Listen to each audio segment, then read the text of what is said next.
para recordarme. Bueno, nos habíamos quedado viendo la clase file, que como os digo, cuando vayáis a abrir un fichero, aunque podéis ponerle directamente el nombre, lo suyo es que lo hagáis a través de un objeto de tipo file. Es decir, aquí por ejemplo estamos abriendo un objeto, como veis, buffer reader. O sea, realmente el objeto es un file reader, pero estamos utilizando un buffer intermedio. Pues aquí, en lugar de haberle colocado directamente archivo, lo que le tendríamos que haber puesto era un new file indicándole archivo TX. Aquí de nuevo vuelvo a hablar del método readline para poder leer líneas de un archivo. Como por aquí os comento, ya lo he dicho en otras ocasiones, es muy importante que cuando vayáis a leer, en escritura también es interesante, pero sobre todo en lectura, que ya sabéis que el acceso al disco es lento, que utilicéis un buffer intermedio para la lectura. En este caso, pues los nombres que estáis viendo aquí de clases, que pensáis que estoy leyendo, ¿caracteres o bytes? Caracteres. Caracteres. Fijaros que pone reader. Si no pondría input string o output string. Ya le da a mi y no sé a qué le da. ¿Habéis dado cuenta alguno? No. No lo vemos nosotros. No, No, nosotros Ah, venga, lo veis. no. Vale. Bueno, pues quien sea acaba de llegar. Bueno, ahora se me he dado cuenta que es Verónica, pero me ha pasado igual que antes, que me ha llegado alguien y no he visto quién es. Que tampoco me habla el que haya sido. Pues. Bueno, mirad, aquí tenéis un ejemplo simulado de lo que podría ser la lectura de un archivo. Lo vamos a ver por encima, pero me interesa más que lo veamos ahora después con lo que sería Eclipse, que está el ejemplo completo. Fijaros, aquí lo que estamos creando es un objeto FileReader. Estamos utilizando un buffer intermedio, buffer reader, al cual estoy pasando ese objeto FR. En realidad, la mayoría de las veces, como yo voy a trabajar directamente con el buffer, con lo que aquí he llamado variable entrada, me ahorro la variable FileReader, sino que yo aquí directamente le podría haber puesto new FileReader. Ahora con Eclipse veremos ese tipo de cosillas. Y lo que estoy haciendo es la lectura en este bucle. Voy a ir utilizando el método readline para ir leyendo línea a línea del fichero. Cuando acabo de recorrer todo el fichero, lo cierro. Y como veis, estoy capturando las excepciones de tipo FileNoFound, pues si no se encuentra el archivo, y las excepciones de tipo IOSX. Ambas las estoy capturando. Más cosillas. Para lo que sería la escritura de archivos, tenemos una clase muy interesante, os aconsejo que la utilicéis porque es la más cómoda. Yo os voy a proponer más formas de hacerlo, pero con PrintWriter es muy, muy cómodo. Porque PrintWriter es la que tiene los métodos print y println. Vosotros ya sabéis utilizar estos métodos, ¿no? Lo habéis utilizado en consola.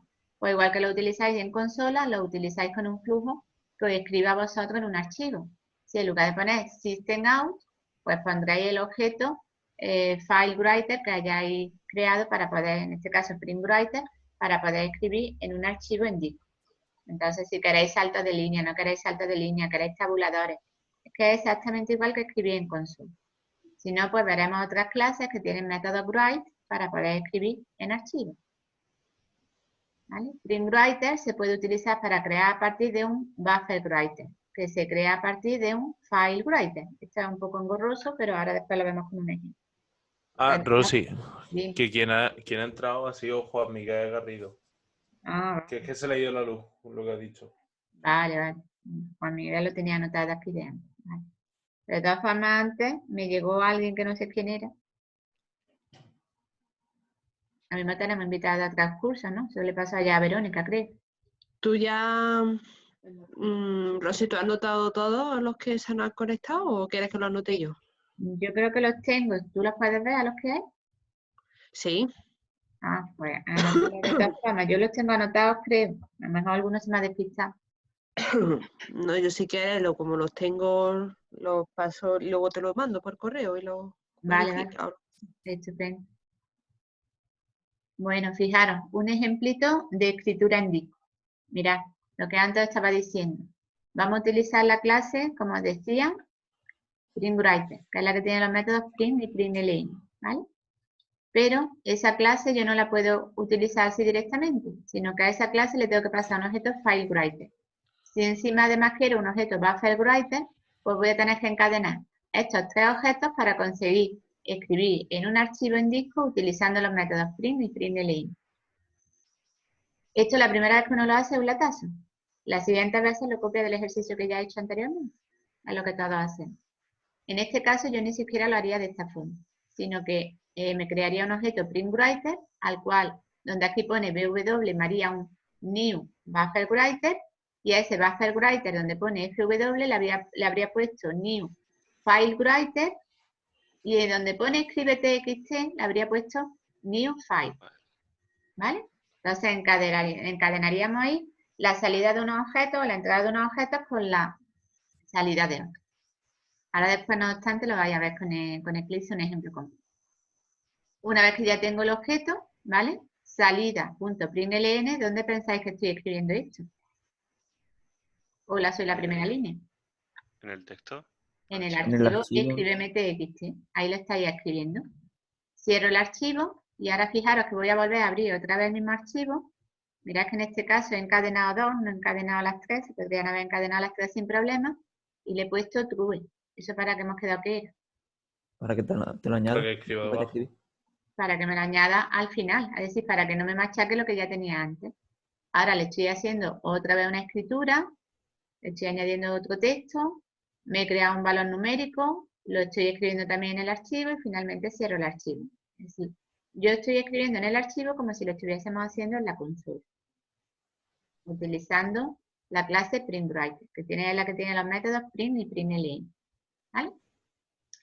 Luego tenemos por aquí otra pareja para la lectura y escritura de datos, que son las data. Data input string y data output string. En este caso, por esos nombres tan completitos que tienen, ¿qué serán? ¿Bytes o caracteres? Byte. Son bytes, ¿vale? Escribe bytes y nos sirven para leer y escribir datos primitivos directamente. Nosotros muchas veces lo que vamos a hacer es escribir string, aunque sea un número, pero yo lo escribo como un string. Y luego ya le haré la conversión. Si queréis escribirlo como realmente es el dato, tenéis que utilizar esta familia, la de data input string para la lectura y data output string para la escritura. Ahora lo veremos con un ejemplo. Estos escriben en formato UTF-8 y es bastante engorroso el manejo, la verdad, porque tenéis que ir dato a dato. Pero no obstante, quiero que lo veáis con un ejemplito. ¿Vale? Vamos a seguir avanzando. Aquí tenéis un ejemplillo. Mirad cómo aquí sí que se han encadenado 3, donde estoy escribiendo en este caso un dato de tipo double. Entonces ya no utilizo el print o el println, sino que con estas clases lo que estoy utilizando es write double. Si quisiera escribir un entero, tendría un write int. Si quiero escribir una cadena de caracteres, creo que era write UTF. En fin, un poco latazo porque según el tipo de dato tengo que utilizar un write o otro write. Y a la hora de recogerlo, exactamente lo mismo. Si se ha escrito un doble, cuando luego lo voy a recoger, tengo que utilizar un read double. ¿Vale? Por eso os comento que es bastante engorroso el manejo de estas clases. Más cosillas. Lo que os quería comentar también. No se ocurra hacerme mezclas raras. Mezcla me refiero. No se ocurra escribir con data output string y ahora decidís que vaya a leer con file reader. No. En los ficheros esto va en pareja. Si yo escribo con FileWriter, recupero con FileReader, es decir, digamos la pareja. Si escribo con Data Output String, recojo los datos con Data Input String. ¿Qué pasa si hacéis mezcla? Podéis tener la suerte de que os funcione en algunas ocasiones, pero en la mayoría de los casos no vas a saber leer el fichero correctamente. ¿Vale? Rosy, ¿con el escáner eso que te lo hace automáticamente lo de los datos o no? ¿O El te lo pasa escáner string? solamente sirve para archivos de texto y lo que te escribe siempre es texto. No puedes manejar tipos primitivos. Vale. Por eso yo quería que vieseis también todo este conjunto de clases que tiene para el manejo de ficheros Java. Vale, vale. Escáner es solo para archivos de texto o para la lectura de teclado. Pero no es capaz de capturar datos primitivos. ¿Vale? Ocurre lo mismo con la serialización. ¿Acordáis para que os he dicho hace un ratito que era la serialización? Sí, para los objetos, ¿no? Para escribir O guardar los objetos con toda la información, ¿no? Claro, cuando quieres guardar un objeto, pensad, por ejemplo, en la clase de DVD Club, que teníamos una colección de clientes, una colección de DVD, teníamos un montón de clientes, un montón de películas ya metidas, cerrábamos el programa y lo habíamos perdido todo, ¿no? Sí. Bueno, si yo quiero guardar mi objeto con todo lo que tiene, por ahí anda alguno charlando. Kiko está dando clase, ¿eh? Sí, sí, yo que estaba atento. Cuando eso quita el micro y no me entero. ¿Vale? Bueno, lo que os decía, la serialización me va a permitir a mí escribir el objeto completo. Pero claro, el objeto hay que escribirlo en formato con byte. ¿De acuerdo? No obstante, vaya a ver que es sencillísimo escribir un objeto. Lo único es que para poder serializar una clase, tenéis que implementar la interfaz serializable. Y es una interfaz que no tiene métodos, con lo cual más fácil imposible. Nosotros tenemos, por ejemplo, la clase vivienda que existe. Pues al principio de la clase le ponéis implement serializable. Esa clase ya la podéis vosotros serializar, es decir, ya podéis imprimir objetos de esa clase con todo su contenido. En el caso, por ejemplo, del DVD Plus que os decía, nosotros teníamos la clase DVD Plus con clientes, tenemos la clase cliente, la clase DVD, y creo que ya está, ¿no? Bueno, la clase DVD Club, pues si queréis podéis escribir objetos de DVD Club, la clase y los objetos que estén dentro de esa clase tienen que ser todos serializables. Es decir, a todos le habéis tenido que poner implement serializable. ¿Hacéis la idea? Sí. De esta forma ahora vamos a verlo con un ejemplo. A la hora de querer escribir un objeto, pues tendremos que formar algo parecido a esto.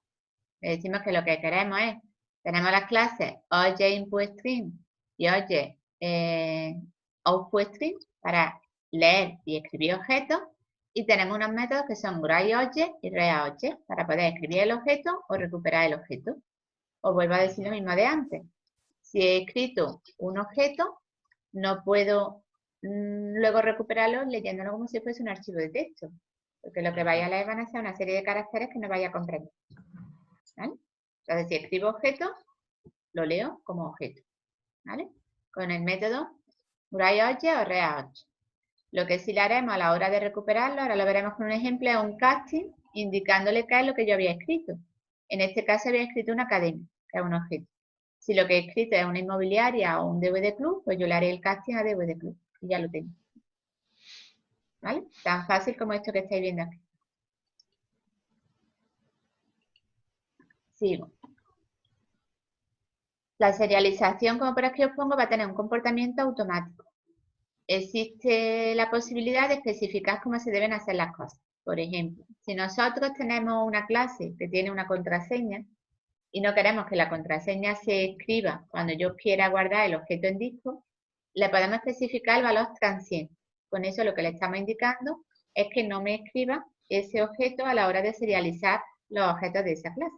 ¿Vale? Simplemente. Si no, pues lo que tiene entonces es un comportamiento por defecto y escribe todo lo que haya, toda la información que haya de ese objeto a la hora de serializar. ¿Que no queréis algo? Insisto, con lo de transient.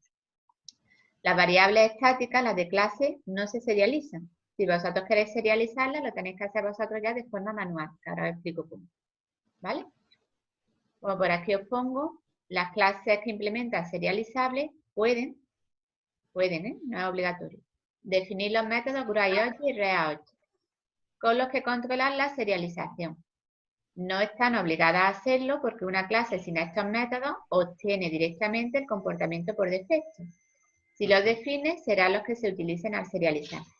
Es decir, nosotros si utilizamos el método write, va a coger el comportamiento por defecto, que lo que hace es que me escribe todo lo que serían la información que tenemos de ese objeto, es decir, todas sus variables de distancia me las va a escribir en el archivo a la hora de escribir el objeto, con todo lo que tenga el objeto. Si tiene variables de clase, no las escribe. Si yo quiero que la escriba, pues se lo tengo yo que definir manualmente. Que es lo que he puesto en este caso. Fijaros, vamos a suponer que tenemos un objeto, una clase que se llama tierra. Y yo quiero que cuando escriba, además me la acompañe con la constante de la gravedad, que es 9,8. Y esa constante la tengo como variable estática. Si yo quiero, yo redefino el método de escribir objetos. En este caso, lo que le estoy diciendo es que ese objeto string, que es el objeto que estoy escribiendo, que me coja el comportamiento por defecto y además que me escriba la gravedad. Fijaros que este write double es el mismo que utilizábamos con la clase que antes veíamos de los data, el data output. Igual que definir el método de escritura, tengo que redefinir el método de lectura. Esto, por supuesto, lo tenéis que poner en el mismo orden. Le digo que me coja el comportamiento por defecto de lectura y además que me lea un valor doble que yo le he añadido manualmente. Pero esto, insisto, esto es solo porque vosotros queráis cambiar el comportamiento que os viene ya por defecto. ¿Veis bien? Sí. Bien. Eso no lo he entendido yo muy bien, Rosy. Vamos a ver ahora un ejemplo completo. Ah, Hasta Bueno, que no nos esto- peleemos, no vamos a ver esto. De esto no lo vamos a ver con ejemplo. Yo voy a poner la serialización normal. Esto es simplemente, si tú no quieres el comportamiento que tiene por defecto, tú lo que haces es que redefines esos métodos y le indicas cómo quieres que sea la escritura del objeto cuando se vaya a serializar. Juan Antonio, Vale. ¿sí o no? sí, ¿Sí? sí. Cristina me ha dicho algo y no me entero. Y hasta que no nos pongamos a hacer ejercicio, esto nos va a costar verlo. Ya, es que Porque son estamos muchos teóricos. nombres y hasta que no sabes... Esto en clase normal viendo las caras ya es feo. Pues así sin veros, no es feo todavía. ¿Vale? Mirad, tenemos además una interfaz que es la interfaz externalizable, que como veis hereda de serializable y tiene el mismo objetivo que esta, pero no tiene ningún comportamiento automático. O sea, si vosotros queréis definir totalmente cómo queréis que se serialicen los objetos a la hora de escribir y a la hora de recuperar. Mi consejo es que no os compliquéis la vida. Si ya tenemos un comportamiento por defecto, pues vamos a aprovecharlo, que además va bastante bien. Pero insisto, esto es por si lo que queréis hacer vosotros manualmente. Imaginaros que a la hora de escribir, pues decidís que os escriba, hola, ¿qué tal estás? Tu objeto contiene toda la lista de lo que contiene. Bueno, pues lo hacéis manualmente. ¿Vale? Si no, con serializable tenéis más que decir. Sigo. ¿Qué ocurriría si quiero escribir o quiero leer datos a través de una URL que tengo en un servidor en la China? Pues que la lectura se hace de la misma forma que si fuera un archivo en disco. Exactamente igual. Lo único es que vamos a tener que trabajar con bytes. ¿Vale? Aquí os he puesto un ejemplito. Tendréis que crear una variable de tipo URL, que es una de las clases de Java. Le especificaríais la URL completa, protocolo incluido, por supuesto, y simplemente iríais leyendo los datos de esa dirección. Es decir, en este caso yo tendría un archivo en HTML, que se llama mi página. Como lo estoy leyendo con Realline, lo que sería recogiendo línea a línea lo que tengo escrito en ese archivo. Pero ¿Vale? sí, para eso se puede tener archivo directamente en el ordenador, en el PC. Sí. Sí. Archivo HTML. Sí. De hecho, para base de datos lo que voy a hacer es, vamos a montar SAM para simular un servidor local en nuestra máquina. Swamp, ¿has dicho? Equian. Sí. Bueno. Sí. Mejor. ¿Vale? Muy sencillito, ya veréis que no es complejo. Aquí simplemente os nombro que tenemos la posibilidad de acceso directo con Java a ficheros. Cuando veáis los modos, si alguno quiere profundizar en el tema, nos va a permitir abrir un fichero en modo lectura o en modo lectura-escritura. Esto es muy interesante, porque yo abro un fichero, hasta ahora en todo lo que voy hablando yo abría el fichero o para leer o para escribir, pero no podía hacer las dos cosas a la vez, o leo o escribo. Cuando lo abrimos en modo directo, me va a permitir en modo directo el acceso, me va a permitir RW significa Read Write, con lo cual puedo tanto leer como escribir sobre el mismo fichero. ¿Vale? Lo que pasa es que habrá veces que tengamos que posicionarnos en la parte que a nosotros nos interese. ¿Vale? No podemos escribir en cualquier parte y si empezamos a leer, pues seguramente empieza a leer en la posición en la que se encuentre el cursor de lectura en ese momento. Pero son posibilidades que ofrece y no os voy a complicar más la vida, pero que se pueden hacer. Y con C++ se hace bastante. ¿Vale? La clase Scanner de la que estábamos hablando, pues la clase Scanner lo que nos va a permitir a nosotros va a ser como por aquí os pongo, llega en Java 5, ¿vale? Y me permite, permite leer valores de entrada de varios tipos, permite de varias fuentes, incluyendo valores que entren por teclado, que es lo que algunos lleváis probando desde el principio de curso, y los que no, os animo a que lo intentéis ya, o datos almacenados en un archivo, pero archivos de texto, ¿vale? No puedo manejar archivos binarios, solamente archivos de texto. Aquí tenéis un pequeño ejemplo de cómo crear un objeto escáner utilizando la entrada estándar, con lo cual mi string va a ser el system-in, la entrada estándar. Lanza diferentes tipos de excepciones, la de si no quedan más elementos para leer, si el escáner, el objeto se nos ha quedado cerrado, que eso va a pasar a algunos cuando estabais haciendo ejemplos en clase, y el input misma exception cuando lo que habéis leído no es el tipo de dato que esperabais. Por ejemplo, cuando se esperaba un número y habéis escrito una serie de palabras o de caracteres, ¿vale? También nos permite, como antes os he dicho, la lectura de archivos de texto y podemos utilizar delimitadores. Esto es muy interesante, los delimitadores, porque me van a permitir a mí especificarle expresiones regulares. Esto lo podéis ampliar en el anexo de los apuntes que os dije que me dejó Darío de la universidad, ese anexo que os he puesto UMA, Universidad de Málaga, y ahí tenéis los delimitadores, cómo usarlos. No obstante, en los ejemplillos que yo he pasado de escáner también os he puesto algún ejemplo usando delimitadores. Fijaros que aquí tenemos expresiones regulares, por ejemplo en esta, yo puedo ponerle como delimitador que sea la coma, el punto y coma o los dos puntos. Con lo cual voy a ir como leyendo token, igual que hacíamos con string tokenizer o con el método split de la clase string. ¿Os acordáis de todo eso cuando lo vimos? Que le decíamos, queremos leer hasta que me encuentre, pues le decíamos una coma, un punto, un guión. Pues si le pongo una expresión regular, lo que le estoy indicando son varios caracteres de separación, con lo cual es bastante interesante. ¿Vale? Y por aquí lo podéis ampliar la información al que le interese o le haga falta. ¿Bien hasta aquí? Sí. Bueno, voy a parar esta grabación.